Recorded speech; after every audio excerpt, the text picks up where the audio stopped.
recording. And I'm going to very quickly and informally welcome everybody here. Hi, Monita. Hi, Ben. Hi, Sujata. Welcoming Dr. Tasha Dunn for our second in our Cal Diversity, Equity, and Inclusion Brown Bag series this semester, where we are wrestling with questions of academic research and violence in a variety of ways. So I'm really excited to throw things over to Sujata and to Tasha for today's conversation. So take it away, you guys.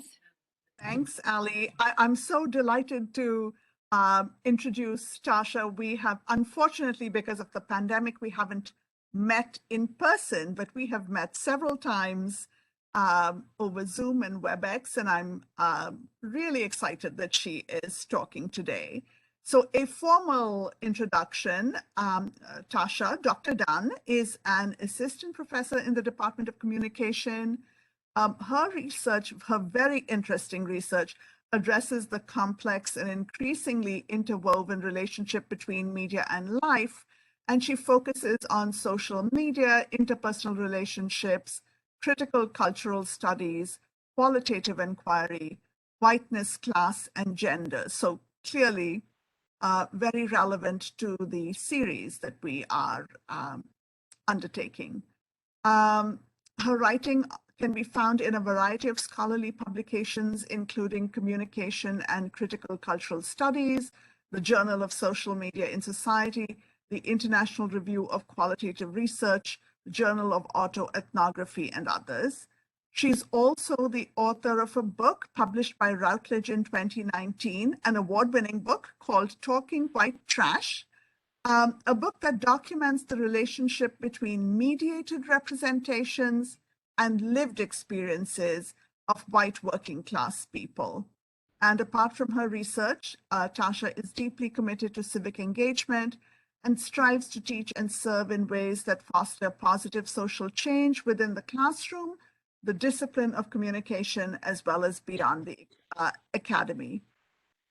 Briefly about today's talk, the title you can see is Social Media, From the Ground Up, Social Media and the Changing Landscape of Social Upheaval, in which she will explain the evolving role of social media in contemporary upheaval, the benefits and drawbacks of this, and how it connects to and has impacted her research trajectory. So here, in this aspect, tying very closely to what Dr. Abdul Halim talked about at our last meeting. And she will conclude with suggestions for harnessing the power of social media in healthy, productive, and inclusive ways. So we're really looking forward to what you are talking about today. Tasha, I'll turn it over to you. All right. Well, thank you so much to the College of Arts and Letters, and more specifically to Ali for coordinating this series and Sujata for moderating today. And congrats on your recent award, Sujata. I saw in the email. That's awesome. So I'm honored for the opportunity to share some of my thoughts and ideas, which admittedly are kind of baby thoughts and ideas. So I'm definitely looking forward to your insights and feedback. So as Sujata noted, my research largely addresses the complex and increasingly interwoven relationship between media and life. And a lot of my research looks at interpersonal communication in the context of social media. And this agenda is motivated by the fact that our lives and our relationships, so the way that we relate to and communicate with one another, have become increasingly mediated. So in fact, what I've come to discover through both my research and my personal experience is that these sometimes seemingly mundane interpersonal interactions on social media actually lie at the root of social upheaval. So basically, digital connectivity has changed the very manifestation and nature of upheaval. In one of my favorite books called Tweets in the Streets by Paulo Garbato, he notes that within contemporary social movements, individual activists rather than groups are considered the basic units of a movement. So these activists are responsible for relaying messages to their personal networks of friends and acquaintances. And this continuous interpersonal interaction has become increasingly vital and resembles bottom-up organizing around individuals rather than groups. So through this process, it's actually communication that organizes rather than a group or organization that communicates, or in the more traditional sense, dictates communication for a movement to evolve. So we've really seen a shift from this top-down communication to bottom-up organizing when we're talking about social movements and how they progress, and social upheaval as well. So this recognition has inspired me to shift my research trajectory a bit, because I'm interested in seeing what happens at the molecular level, one mediated interpersonal interaction at a time, to propel social upheaval. I think the more research about this process, the better, to provide a greater understanding of what it means to be a digital citizen in the midst of polarizing times. So what I'm going to present today is a snapshot of where I am at with this work so far. But before I do that, I want to just say that interpersonal interactions on social media matter. They're the granules that collect to propel social movements, to move them forward. And so with that being said, I'm going to set the stage a bit with describing the ubiquity of social media. I'll move on to talk about the evolving role of social media in contemporary social upheaval. I'm going to show that through a variety of examples. I'll talk about the benefits of this evolution, the drawbacks, and then end with some suggestions for harnessing the power of social media, and finally, some ideas for future research. So let's start with, let's get a sense of the ubiquity. I mean, we all know it, but I feel like it's interesting to put some numbers to what we're dealing with here. So there are 5.22 billion users, unique mobile users in the world today, which equates to 66.6% of the world's population. 53.6% of the world's population, which equates to nearly 4.2 billion people, use social media. Globally, digital consumers spend an average of 2 hours and 27 minutes per day on social media. 1,074 photos are uploaded on Instagram every second. Over 500 million tweets and 5 billion snaps are created each day. YouTube has more than 2 billion monthly active users and is considered the world's third largest search engine. TikTok, established in 2017, so just in 4 years, has been downloaded over 2.6 billion times worldwide. Facebook currently has over 2.89 billion monthly active users. So if Facebook were a country, it would have the largest population in the world. So I like this quote by social media guru Eric Qualman, which says, "We don't have a choice on whether we do social media. The choice is how well we do it." So social media is undoubtedly growing, and so is its impact. And we can see this impact in the evolutionary role it's played in a variety of contemporary social movements, which I'm going to show through a variety of examples. So the first, I would say, major movement where we see the presence of social media is in Arab Spring. This is a movement that lasted between 2010 and 2012. It was a series of anti-government protests and uprisings that took place in the Middle East and North Africa. Social media played a significant role in facilitating communication and interaction among participants of the protests. Protesters usually would use social media to organize demonstrations, to spread information about their activities, and to raise local and global awareness of what was going on the ground. What's interesting is a picture that you'll see on the left is actually a group of protesters thanking Facebook for providing a platform where their ideas could be spread. Another movement which kind of followed shortly after and was existing alongside Arab Spring was the Occupy movement, also known as Occupy Wall Street. But as you know, this movement became global and spread not only in the US, but major cities throughout the world. So this was a protest movement against economic inequality, corporate greed, and the influence of money in politics. It began in New York City's Wall Street financial district in a park there in September 2011.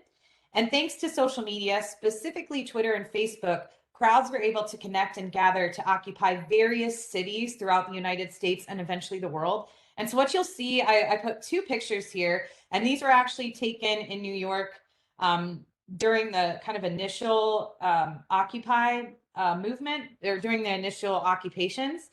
And you'll see in the right picture, protesters actually working on the ground, like using social media to get the word out. And what was interesting is by using hashtags, people were able to figure out where to gather, what supplies and resources were needed. So it became a really useful tool to not only gather, but to provide activists with the things that they would need in order to continue the occupation. Another movement that you may recognize is No DAPL, also known as the Dakota Access Pipeline protests. So in January 2016, the Dakota Access Pipeline was unanimously approved for construction to create a direct route to transport crude oil from the North Dakota through South Dakota and then Iowa and eventually Illinois. Thousands of people across the globe joined in solidarity with the Standing Rock Sioux tribe to prevent the construction of this pipeline, and social media played a large role in this. First, the No DAPL hashtag began to trend on social media, and camps at Standing Rock grew to thousands of people. So you'll see that in the picture on the right. 1 million people and then more after that checked in at Standing Rock on Facebook. So you'll see that in the picture on the left. Perhaps that was something that appeared in your news feed or something that you contributed to, but that was used to support the Dakota Pipeline protesters. And also the continued conflicts and resulting attention on social media because of the use of the hashtag and the check-in created increasing national and global support for the protests. So there were high-profile activists, celebrities, and politicians who spoke out in support of the tribe. And I'm sure you know, unfortunately, the pipeline was created, but it certainly did halt the process and made people think more largely about land conservation. A movement that is still ongoing and important is the Black Lives Matter movement. So this movement is interesting because the Black Lives Matter slogan actually started on social media in 2013, and I created I posted a picture of the original post. So in 2013, activist Alicia Garza wrote a Facebook post in response to the acquittal of George Zimmerman in the shooting death of Black 17-year-old Trayvon Martin. And so her post reads, "Black people, I love you, I love us, our lives matter." And inspired by that post, Garza's friend, Patrice Cullors, reshared her message with the hashtag Black Lives Matter. Soon after that, that became known as the hashtag around the world, and it spread even more widely online in 2014 when the hashtag became used as a slogan during the protests in Ferguson, Missouri, following the death of Michael Brown, who was fatally shot by police officer Darren Wilson. Since 2014, the movement has continued to grow exponentially and globally thanks to the role of social media. You may also recognize the Me Too movement. What's interesting about the Me Too movement is that it actually also started on social media, and some might not know this, but it started in 2006 originally on by a woman named Tarana Burke. She posted some things on MySpace. Of course, MySpace, I think exists, but is in some kind of dark hole. I'm not sure where it is anymore, but it was picked back up in 2017 when actress Alyssa Milano, following the exposure of sexual abuse allegations against Harvey Weinstein, encouraged people who had been sexually abused to use the phrase as a hashtag to help reveal the extent of problems with sexual harassment and assault by showing how many people have experienced this event themselves. So this is actually the post that sort of drove the movement in 2017 or reignited the movement. So she writes, "If you've been sexually harassed or assaulted, write Me Too as a reply to this tweet." And it really took off and went viral and showed us the magnitude of sexual violence that often gets covered up. So what began as a grassroots movement now became a global movement because of social media. Most recently, you may recognize the Stop the Steal movement. So hours after the polls closed on November 3rd, Donald Trump supporters on social media, specifically on Facebook, coalesced around the rallying cry, "Stop the Steal," which has now become synonymous with the Capitol insurrection on January 6th. Basically, Facebook played a critical role in the spread of false narratives that led to the Capitol insurrection. I'm going to play a video quickly on 60 Minutes that describes this, but you can find a lot of other videos where we see the link on Facebook. This is sort of a shorter summary. Haugen says Facebook understood the danger to the 2020 election, so it turned on safety systems to reduce misinformation. But many of those changes, she says, were temporary. And as soon as the election was over, they turned them back off, or they changed the settings back to what they were before to prioritize growth over safety. And that really feels like a betrayal of democracy to me. Facebook says some of the safety systems remained, but after the election, Facebook was used by some to organize the January 6th insurrection. Prosecutors cite Facebook posts as evidence, photos of armed partisans, and text including, "By bullet or ballot, restoration of the republic is coming." Extremists use many platforms, but Facebook is a recurring theme. After the attack, Facebook employees raged on an internal message board copied by Haugen. Haven't we had enough time to figure out how to manage discourse without enabling violence? We looked for positive comments and found this: "I don't think our leadership team ignores data, ignores dissent, ignores truth." But that drew this reply: "Welcome to Facebook. I see you just joined in November 2020. We have been watching wishy-washy actions of company leadership for years now. Colleagues cannot conscience working for a company that does not do more to mitigate the negative effects of its platform." Facebook essentially amplifies the worst of human nature. It's one of these unfortunate consequences, right? No one at Facebook is malevolent, but the incentives are misaligned, right? Like Facebook makes more money when you consume more content. People will enjoy engaging with things that elicit an emotional reaction. And the more anger that they get exposed to, the more they interact and more they consume. So I'll close that.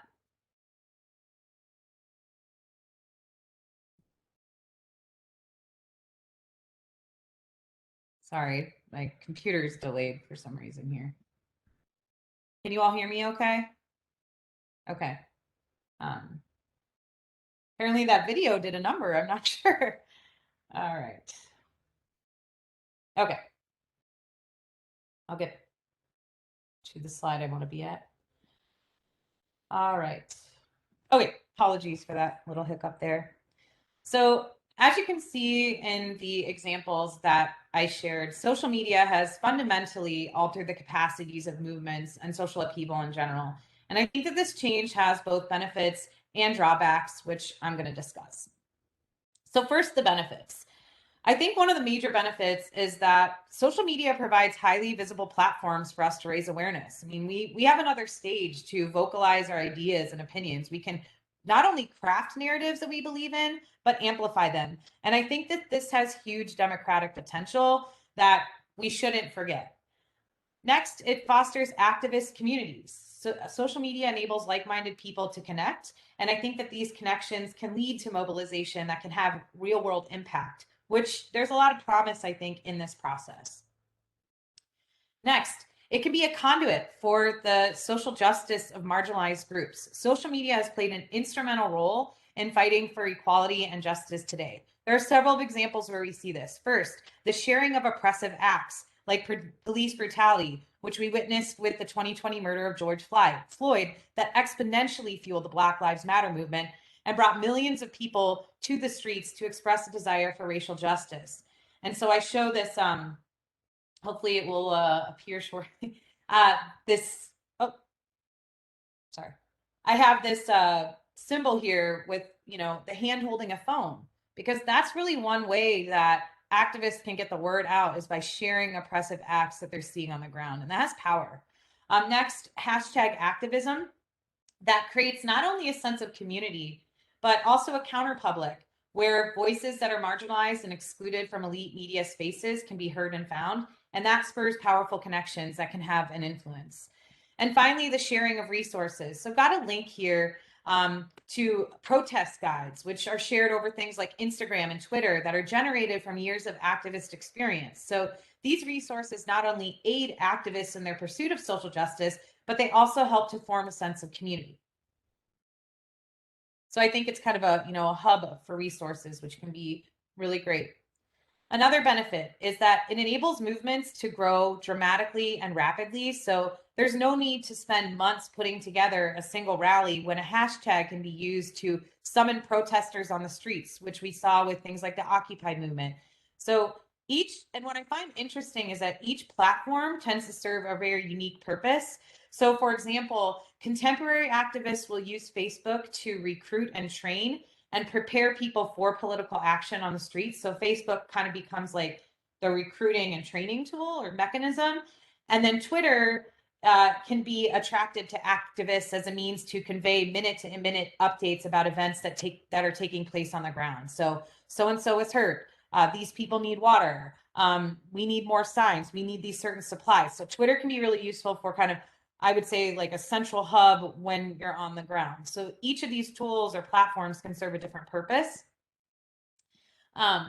It affords more egalitarian and horizontal organizing. I talked a little bit about this earlier, but social media can allow for more participatory communication. So movements aren't vertically organized, where you have just a few noticeable leaders who communicate top down, but really it's more bottom up, which I think has some democratic potential. And now that I've talked about some of the benefits, I'll move to talking about the drawbacks. I have a video, but I'm hesitant to share it because of what happened last time. But one of the drawbacks is invisible increasing control. There is a collective lack of understanding about how social media platforms operate. And this has hidden and I think harmful consequences. Users are being increasingly controlled and yet can't pinpoint how or what to do about it. So I'm going to play this and hopefully my computer doesn't slow down. This is from the docudrama, The Social Dilemma. When you go to Google and type in climate change you're going to see different results depending on where you live and the particular things that Google knows about your interests. That's not by accident. That's a design technique. What I want people to know is that everything they're doing online is being watched, is being tracked. Every single action you take is carefully monitored and recorded. A lot of people think Google's just a search box and Facebook's just a place to see what my friends are doing. What they don't realize is there's entire teams of engineers whose job is to use your psychology against you. I was the co-inventor of the Facebook like button. I was the president of Pinterest, Google, Twitter, Instagram. There were meaningful changes happening around the world because of these platforms. I think we were naive about the flip side of that coin.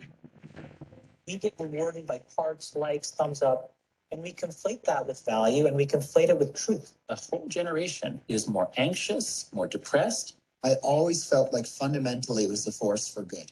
I don't know if I feel that way anymore.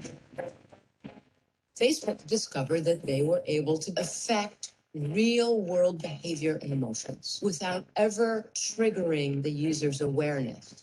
They are completely clueless. Fake news spreads 6 times faster than true news. We're being bombarded with rumors. Everyone's entitled to their own facts. There's really no need for people to come together. In fact, there's really no need for people to interact. We have less control over who we are and what we really believe. If you want to control the population of your country, there has never been a tool as effective as Facebook. We built these things and we have a responsibility to change it. The intention could be, how do we make the world better? If technology creates mass chaos, loneliness, more polarization, more election hacking, more inability to focus on the real issues, we're toast. This is checkmate on humanity. So if you haven't seen that, I highly recommend watching it. It's on Netflix. Another drawback of social media is the privileging of dominant voices through whitelisting. So Facebook has rules about what users can and cannot post on its platform. This includes things like hate speech, sexually suggestive content, incitements to violence, violations of privacy, and more. But not everyone has to abide by these rules. Exceptions are actually granted to high-profile users. In September 13, the Wall Street Journal published an expose that analyzed internal company documents at Facebook. And so this link here shows a bit about that investigation. And they found that while the company claims that everyone is subject to the same rules, Facebook built a system that grants exceptions to high-profile users like celebrities, politicians, and major influencers. And this practice is known as whitelisting. So basically, if you're newsworthy, if you're influential, you can post content more freely. But I think that giving dominant voices exceptions to rules is problematic because it tells us that certain people's voices are more valued than others and marginalizes voices that may not be as prominent, which can thwart social upheaval for just causes. And I think what we see happening here is that a spiral of silence emerges where minority voices are not being heard because they are either silenced by Facebook's algorithm, they're not profitable, in other words, or they're afraid to speak up because of fear of isolation for expressing dissent. So I encourage you to check out that Wall Street Journal investigation. Really, really eye-opening. Another drawback, and to me, this is kind of where I see a lot of my future research headed, is filter bubbles. So filter bubbles, the largest and social media platforms basically control the content on their feeds using computer algorithms that rank and prioritize posts and other content tailored to the interest of each user. So when you're shopping online and you're browsing social media and an ad appears for the thing that you were looking at, or maybe just browsing, doing some research, and all of a sudden you see ads that are targeted to you. I mean, that's an example of how these algorithms work. It's like you are essentially kind of curating your own news feed, but it's how these algorithms are set up to curate them to cater to you. So what happens in the context of filter bubbles is that users become separated from information that disagrees with their viewpoints, and this essentially isolates them in their own ideological bubble, which is also called a filter bubble. You may have heard the term echo chamber. You might have also heard the term confirmation bias, which is also directly related to this.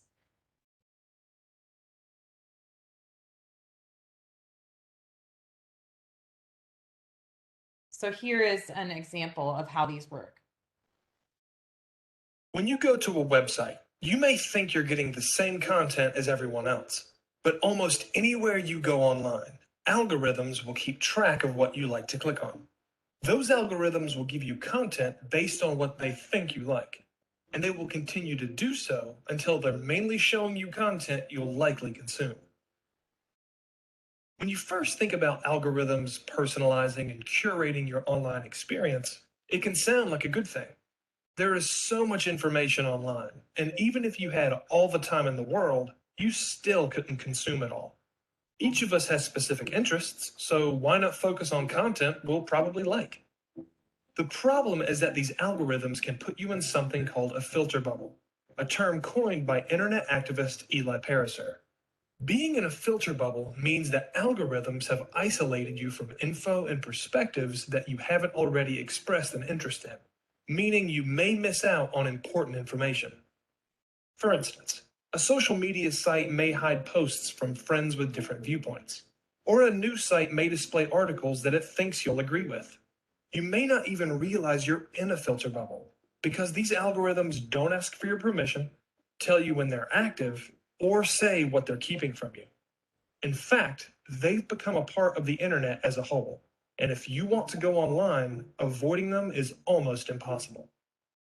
Once everyone gets stuck in their own bubble, the problem only gets worse.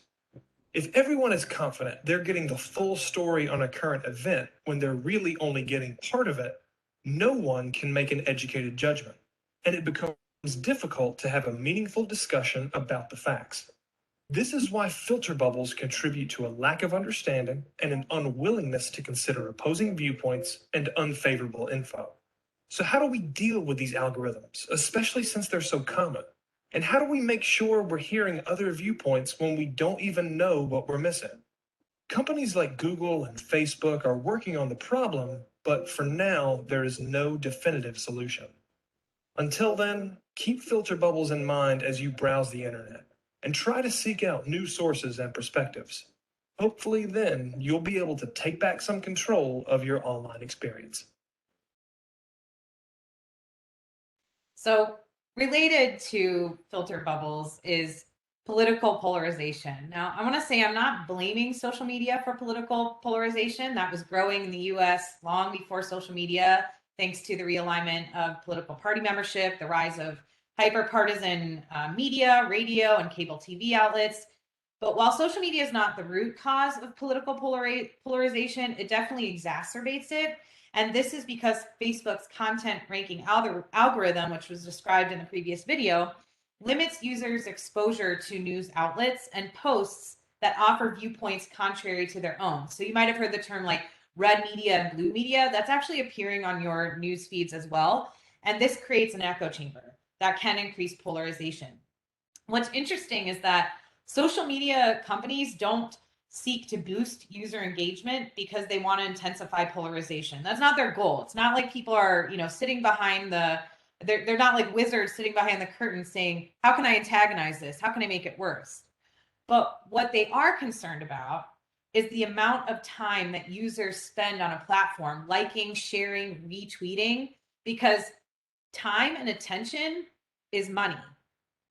That's paid advertising that is filtered into these platforms, and they're going to get more advertising money the more that people's attention is dedicated to looking at what they have. And so polarization just happens to be a repercussion of attention being lucrative. And there's some interesting information you can look at. I'm happy to share about kind of how this process works. Another drawback is increased potential of misinformation, or if you're practicing with intent, disinformation. So I think one of the strengths of social media for social movements is that you can bypass traditional gatekeepers to spread ideas. That's great. But the downside is that there's a lack of broad agreement about expertise. And this is combined with the lack of usual indicators of expertise that gatekeeping institutions will provide. So this hands-off approach regarding the distribution of content means that there's really nobody watching what spreads. And so misinformation, whether it's deliberate or perhaps a byproduct of information overload, has emerged as a significant problem for social movements. And it's really hard to solve this issue because false propaganda can be lucrative.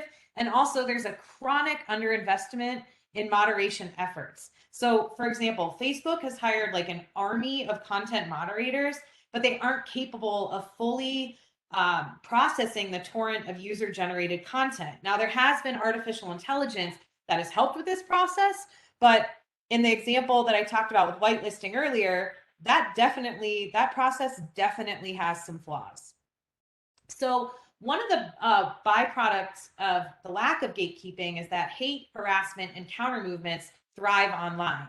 So what started as a space of free expression, free assembly, has become a danger to social movement activists who are regularly targeted and harassed online by opponents. In addition to this, their private information has been leaked as a means to intimidate them. And so social movement activists are regularly put in a position to battle armies of trolls. And this can lead to self-silencing and self-censorship, which can drown out or distort the voices of many activists. So as you can see, there are a lot of drawbacks when considering the evolving role of social media and social upheaval, but I don't think that these drawbacks should prevent people from working to create a more just world in the digital landscape that we find ourselves in. I think there are several things that we can do to harness the power of social media in healthy, productive, and inclusive ways that enhance our digital citizenship in the midst of social upheaval. So I've got some suggestions. A lot of them have to do with communication because that's my area. But I plan to expand these more. So first, increase your media literacy and encourage others to do the same. I know I always, when I put out this response, I struggle with it because I struggle with neoliberalism. And this is definitely a kind of neoliberal response, like do this on your own. It's, you need to pick yourself up off the bootstraps and handle, take charge. But we have to be our own gatekeepers.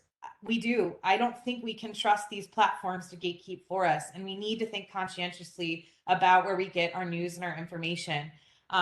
Major social media platforms have not struggled in terms of profitability. So why fix what isn't broken? I mean, Facebook is currently valued at $1 trillion, although its value recently has plummeted a little bit thanks to some of these issues. But still, I don't think that this is getting the attention that it really deserves. And so, and like I said, content moderators on these platforms cannot handle the amount of user-generated content that is increasingly building.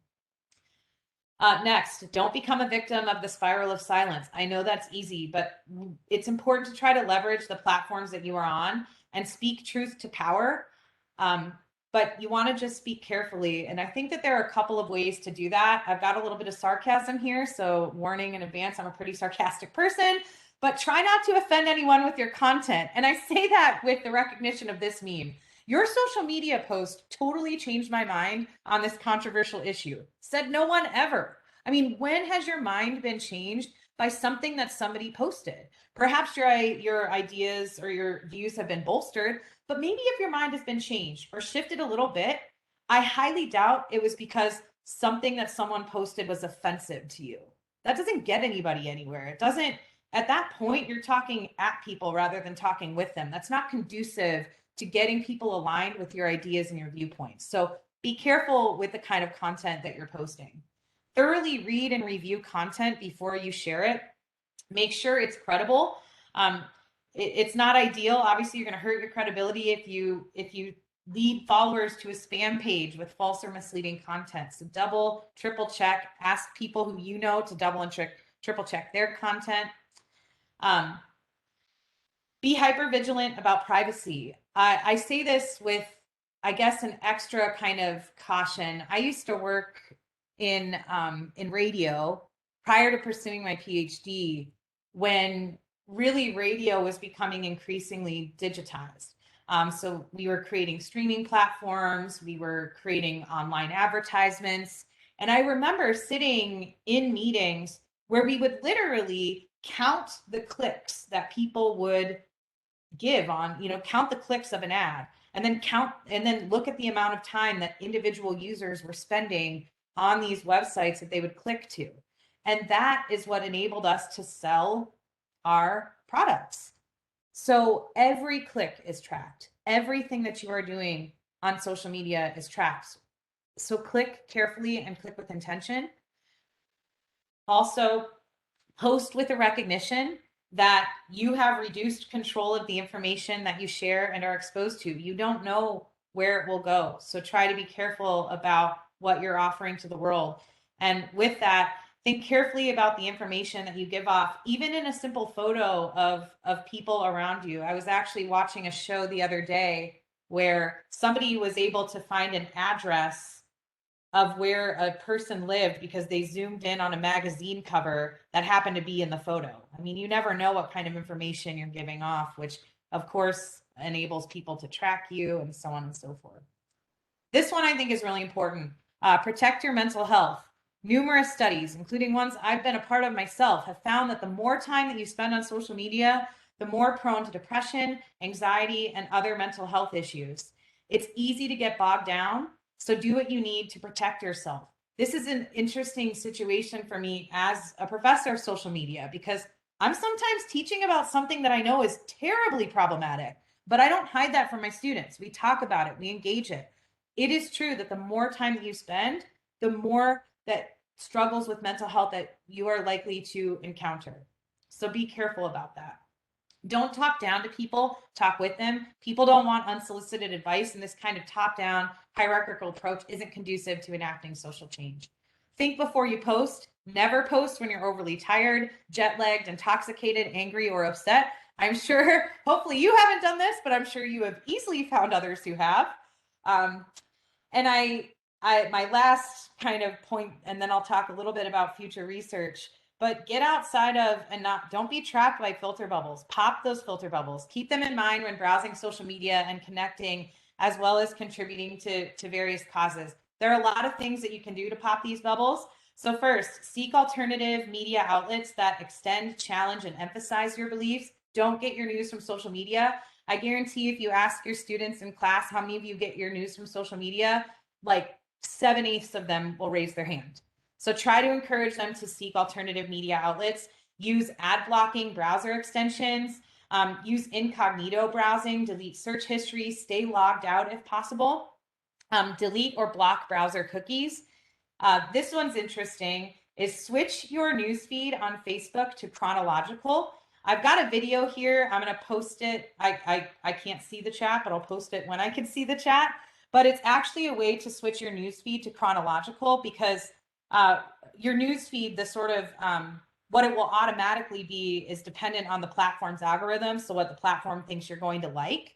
What's annoying about this, I will say, is that every time you sign into Facebook, you have to click the button, because Facebook is going to restore to the default, because that's what generates money for them.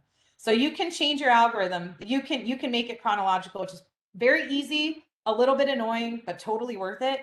And I think that making these changes can help you have a wider, more informed understanding of how the public is negotiating the causes that you care about. So rather than getting trapped in these filter bubbles where everybody has the same idea, get outside of them and see how people are really engaging the things that you care about.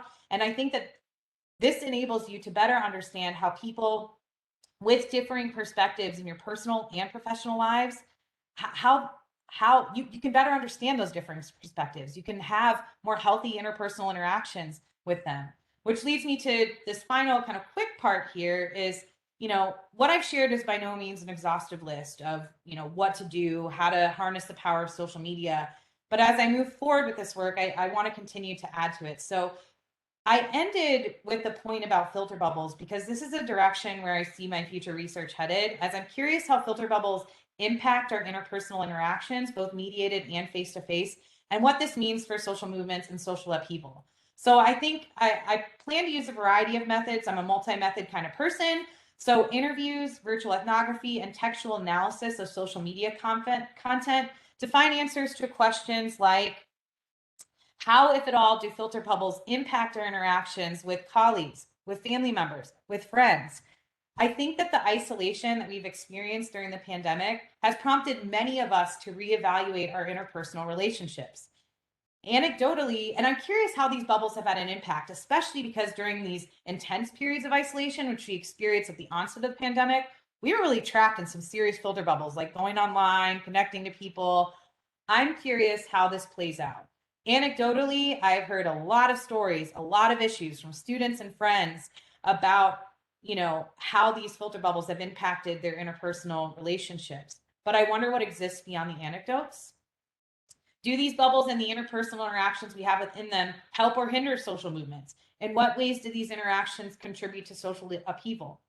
And finally, and I think most importantly for me, is what does it mean to be a good communicator in a polarizing digital landscape? I'm curious what that looks like. How can I teach my students? How can I teach myself? And I think that this requires a lot of research. So this is obviously a huge project and something I need to flesh out, specify, and break into manageable pieces. But I'm eager to do this work because as digital tools and technologies continue to evolve, we need research to keep up. I have a start, but I need to keep going. And so I wholeheartedly welcome your feedback, your suggestions, your advice, your criticisms, anything you have for me. So thank you for listening. And I will I will stop sharing my screen here. Thank you, Tasha. That was so interesting. And I think you have an advantage over many others in that what you work on is so relevant to each of us. We sort of, it's not an esoteric idea or set of ideas that we find faintly interesting but this applies every day to each of us. So thank you so much. We're a small group, so I don't know that I have to facilitate any questions. If there's anything on the chat, I will bring them to Tasha's attention. But did anyone have any questions?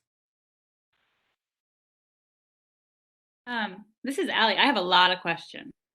A lot. Okay. And in a good way, not like I have a lot of questions. But I was looking at the couple of notes that I made, and you started off with a hypothesis that it's the individual interpersonal interactions that propel social movements. And then you were sort of talking about how within social movement theory, it's no longer, the idea is that it's no longer like sort of groups or cohesive groups that are fueling a social movement, but it's that these individual actors. So I guess my question is, can you sort of come back to that hypothesis in terms of thinking about everything that you just shared with us around this polarization and especially like sort of thinking about did the effect of the public hearings around Facebook back, because when you proposed this, it was like November, and Facebook was like actively in trials with the Senate, right, talking about this stuff, and we were all like, oh, like, wow, Yeah. okay. So I'm just sort of wondering if you can tie us back to social movements a little bit in terms of thinking about what all of this research has sort of posed to your hypothesis.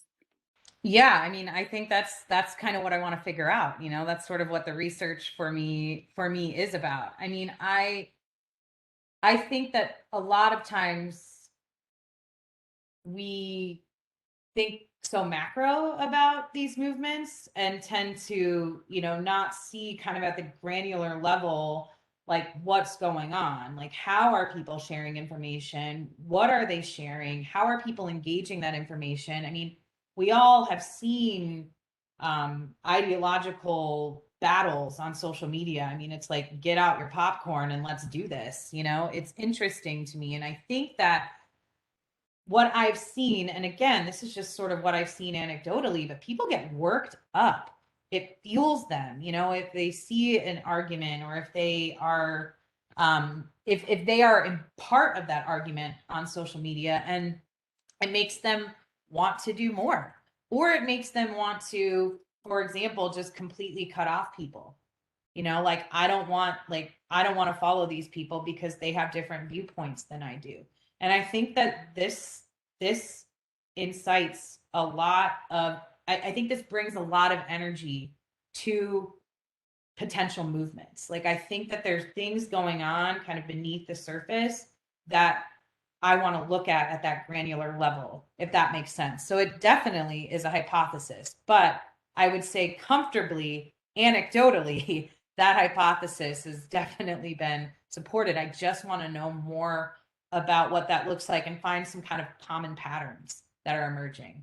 Does that make sense? Yeah, I mean, it definitely does make sense. And I don't want to hijack the conversation with all of my questions around method, because I'm like, how do you even begin to ask in interviews, like to get at this question of like, do you think you interact with your family at Thanksgiving differently after reading, you know, whatever? I don't even know how you would do that. But Yeah. I would offer that there's been some interesting work within my field of disability studies around disabled activists, right? Using the internet to do virtual marches and using social media as a way of access. And sort of, you know, the research is sort of in more limited ways because of who disabled people are and what they're doing, but sort of thinking about the virtual BLM movement around like why social media was so important for access for a lot of disabled people. So there's some really interesting stuff going on in the little corner of the world that I'm paying attention to in terms of research, like the disabled world and the disabled activists movement. So I think that's really interesting. I also had a question, I'll just throw this out there and then I'll shut up, about social frames. So it's been a while since I've looked at the literature, but I remember when I was doing my PhD work, one of my areas was around social movement theory and sort of thinking about social movement frames and how frames can overlap, right? And so I was looking at how overlapping frames of the women's health movement and the disability justice movement in particular, and the HIV movement, like these three sort of overlapping things. So I'm wondering, does that even enter into the picture when we're talking not about sort of more cohesive movements, but more about individual actors, right? Does the idea that we even have social frames change? So I'm just sort of throwing that out there as just an ongoing question. And now I'll stop. Yeah, I mean, I think that's, so I guess this sort of maybe speaks to both of the things that you're kind of thinking about, like, you know, how to tackle some of this. Like, that's why I like to do multi-method work, because like I definitely want to do interviews, but I also, when I say I want to look at social media content, like I want to look at groups. Like I'm interested in looking at, you know, what was happening with the Stop the Steal movement, for example. I mean, the Wall Street, or no, it was the Washington Post, and I think Politico did an investigation together, and they were able to uncover like 650,000 posts just about this movement that kind of like, you know, led to the insurrection. But just analyzing those groups and their content, I think, and then also, you know, reaching out, interviewing folks, like I think by merging a lot of these methods, I can get kind of a more holistic picture of what's going on. So I would imagine that rather than kind of starting with the frame, figuring out kind of grounded theory, what this frame looks like. So that's kind of more an inductive type approach, but that's where I would see a frame potentially being a part of, you know, the results, if that addresses your question or thought. But I like that. And I'm definitely going to look at what you mentioned about the disability activists online. That's great. Thank you, Allie. Tasha, I have sort of a follow-up question. So we're talking about social upheaval connected to disinformation, misinformation, perhaps, maybe even the idea of this filter bubble. How do we think about collectively about whose responsibility it is to I don't want to use the word to police this social media space, but you know, and I was thinking back to your talking about when you put the responsibility on the individual, you can't avoid it, but at the same time, there is a responsibility that is beyond the individual, whether it's government or these individual companies, to at least. I really don't know how this might be done, you know, especially in a free society, especially the most egregious violations of some sort of baseline. And again, I'm so hesitant to use these words, but truth, you know, just so we might at least attempt to live in a world of facts rather than alternative facts. So in the broadest way, so we can have many different interpretations of what the facts are, but we know that the election wasn't, that votes were not stolen and transported in boxes somewhere else, you know, just, so how do we think about regulating this space as connected to upheaval, whether, and again, I realize I'm completely showing my bias, but I was going to say good upheaval like BLM or bad upheaval like Stop the Steal, but I'll just say in the interest of clarity, yes. Yeah, well, that's why I showed a variety, you know, because I was like, yes. you see it happening in all different kinds of ways. I mean, this is where, and this is why, you know, like I said, I mean, I'm so hesitant because I feel like a lot of it, I feel like if I were to ever be run for office, and that would never happen, that'd be like the worst thing on the planet to do for me. But my whole campaign would be media literacy. Like it is something I feel like as professors, we need to communicate over and over again with our students where they're getting their information. I mean, I know it places the onus on us. There are things that we can do, Sujata. So you can report posts, you can flag on Facebook. I mean, the community standards are meant so that, you know, if you see somebody not abiding by those standards, you're able to report, and then Facebook would decide whether or not that's a violation. And then there are things that can happen. So for example, the post is removed the first time. I think the second time you can't be on Facebook for 2 days. After that, it's a week. And so, you know, the more that content is flagged, the more, which sort of enables you to police, right? But again, that's placing the onus on the individual. I am just so hard pressed to think that if these platforms are so profitable and attention is what drives profit, how can we turn the tables without just taking the onus in our own hands? I mean, and that's why we need to be really careful about what we're paying attention to and what we urge others to pay attention to. There's actually really interesting research that's being done using eye tracking software, where you literally wear these like goggles and they will track what you're spending time on. And it's just these microseconds that they're able to analyze to change what it is that you're seeing. So just, I think, as we kind of arguably curate our news feed, I think we just need to have a little more agency in that process and not be kind of, you know, eaten up by the structure. So I'm pretty agentic in, in that regard. It's not an ideal situation, but I just don't trust that this is going to change anytime soon and might only actually get worse. Hopefully it will change, but I think raising consciousness is key. Mhm. Well, I have a question. I mean, I know we're running out of time here, but you sound pretty pessimistic there, Tasha. How do you think of that in terms of like this horrible week that Facebook has had with, you know, just like plummeting like market share and such, and Apple's like privacy policies really kind of being one of the driving forces behind that? Do you think there might Yeah. be some hope there for some redemption?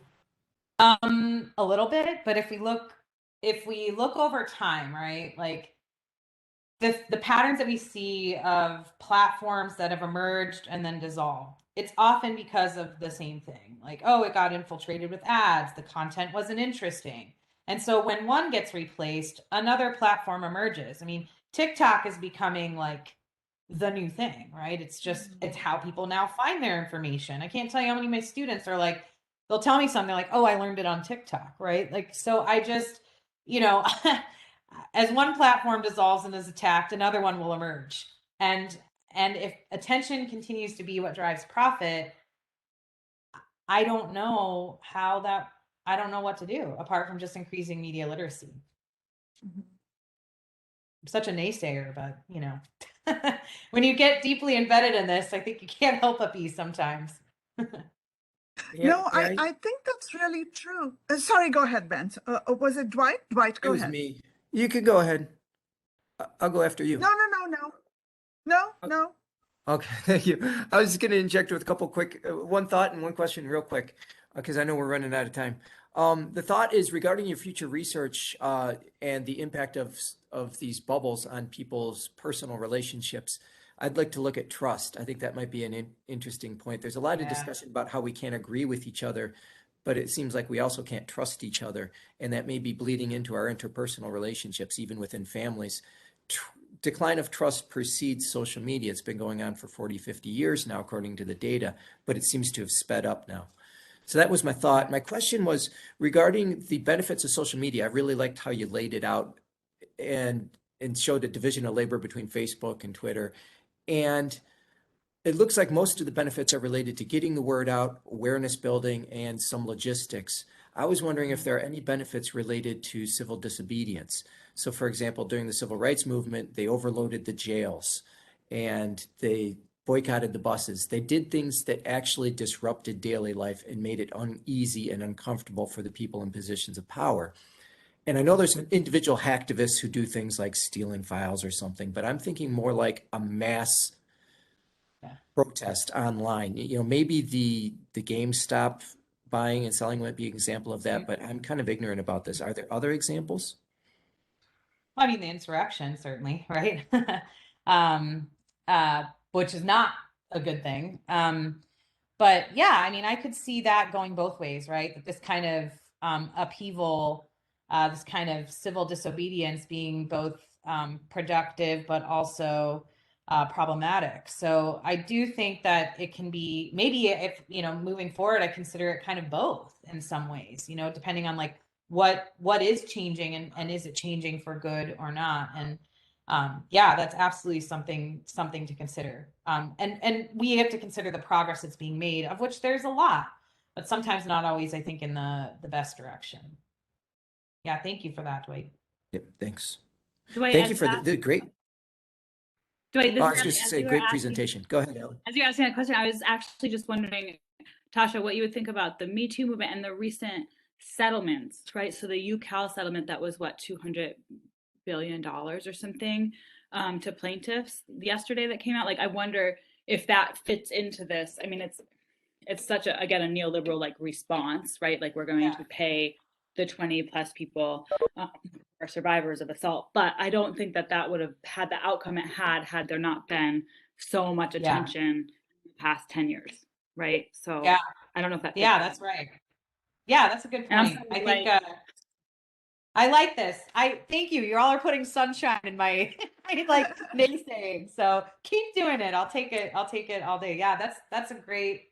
Yeah, I mean that's justice, right? Maybe I need to add that. It's just a straight up other benefit, right? Yeah, that that's definitely. Thank you. Thank you all for your feedback and suggestions, and just for taking an hour out of your day to like listen to this. I really appreciate it. No, this was so interesting. Thank you, Tasha. Thank you so much. I was just going to end by saying that, sometimes in years past, I've heard some crazy things in my classes. And increasingly, I think that my purpose is to, and I'm using the word citizen very loosely, but to create thinking citizens, or to help develop thinking citizens, or civic participants might be a different word. So if they forget what I've said about land use planning or urban design, that's fine. But, finding ways so that they are thoughtful and engaged civic people. Media literacy and critically examining what they consume, what media they consume, seems central to that. So Yeah. thank I you, think Tasha, so much. Yeah, thank you. I think critically examining what they consume and what they put out, So I Yeah. will say fun. I had to make some TikTok videos in my interpersonal class last semester. Amazing. And I'm definitely doing that moving forward because it was great to see them use a platform that they find entertaining in also really useful and productive and critical ways. So I think there's so many opportunities there that are exciting. So thank you for that, Sujata. Thank you for moderating, and thank No, you, Ali. not at all. Thank you. Thanks, everyone. And Ali, do you want to announce the next one? And then we can close up. Yeah, I do. So yes, as you guys know, this is part of our College of Arts and Letters Diversity, Equity, Inclusion yearly brown bag series, this year we're wrestling with questions of sort of research and violence and social upheaval.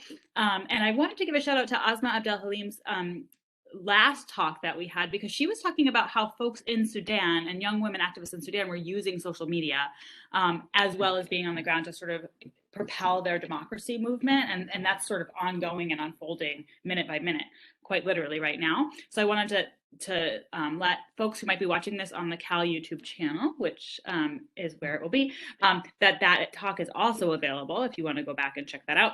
And then our next talk is 2 weeks from Friday at noon, and it's going to actually be a little bit different. It's going to be 3 of our esteemed women's gender and sexuality studies colleagues, Kim McBride, Sharon Barnes, and Rachel Dudley, and they're going to be talking about violence in the academy, which I think will be really valuable for us. So stay tuned for that. And thank you, everybody, for coming. And thank you, Tasha. Thanks, everyone. Thank you, Tasha. Bye. Thanks.